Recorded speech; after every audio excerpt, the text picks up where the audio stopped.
হাতে কি বলেন দেখি, আপনারটা নাকি আপনার বন্ধুরটা? এক মুঠের মধ্যেই এটা সীমাবদ্ধ, তাই না? এর বাইরে আর আসে না।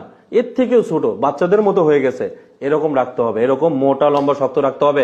তাহলে একটি মেয়ে অবশ্যই তৃপ্তি পাবে, আপনি নিজেও শান্তি পাবেন।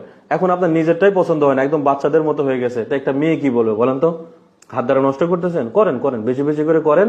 তারপরে ডাক্তারের দ্বারে দ্বারে ঘুরে বেড়ান, ওয়ান টাইম ওষুধ খেয়ে একবারে পড়ে যাক, আর জীবনও দাঁড়াবে না, বউ থাকবে না, দুদিন পরে সমাজে মুখ দেখাতে পারবেন না।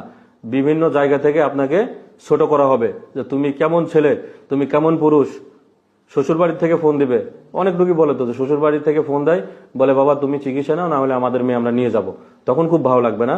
এই যে এখন যে আপনি যে ভুল করতেছেন, এই ভুলগুলা কি কেউ শিখাই দিছে? কেউ বলেছে যে এটা করো? আপনি নিজে একবার বুঝতে পারছেন এটা মজা, তারপরে করতেছেন। এবং বিয়ে হচ্ছে যখন, তখন পারতেছেন না, দ্রুত পড়ে যাচ্ছে, লম্বা সময় আপনার কপালে নাই। কারণ আপনি ক্ষতি করে ফেলেছেন, শেষ করে ফেলেছেন, নিঃশেষ করে দিয়েছেন, বিলিয়ে দিয়েছেন সবকিছু। ওই যে খারাপ মুভি, খারাপ ছবি আপনার মাথায় সবসময় ঘুরে বেড়ায়, একটু জমলেই হয়েছে। আপনার মাথায় একটাই চিন্তা, কখন ফেলবো, কখন রাত হবে। ওই বাথরুমে চিপাই গিয়ে এটা করতেছেন, রুমে একা থাকেন, যখন মন চায় তখন বিভিন্ন মুভি দেখে, খারাপ মুভি টুভি দেখে, খারাপ ছবি দেখে, হ্যাঁ, পছন্দের মেয়ের সাথে কথা বলছেন, তারপরে ফেলে দিতেছেন।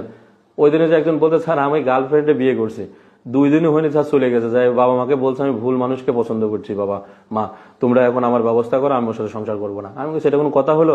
আপনাদের ভিতরে তো এতটুকু আন্ডারস্ট্যান্ডিং ছিল, ওই মেয়ে তো পারলে আপনাকে সময় দিতে পারতো।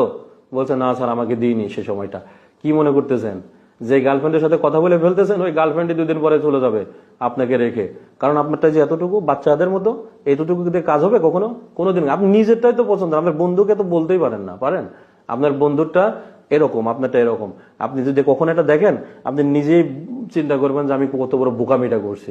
এই বোকামিটা করেন না, আজই বাদ দিয়ে দেন। আর যাদের সমস্যা হয়েছে, সময় কম হয়, ছোট বাঁকা চিকন, একদম নিস্তেজ, তারা অবশ্যই আমার সাথে যোগাযোগ করবেন।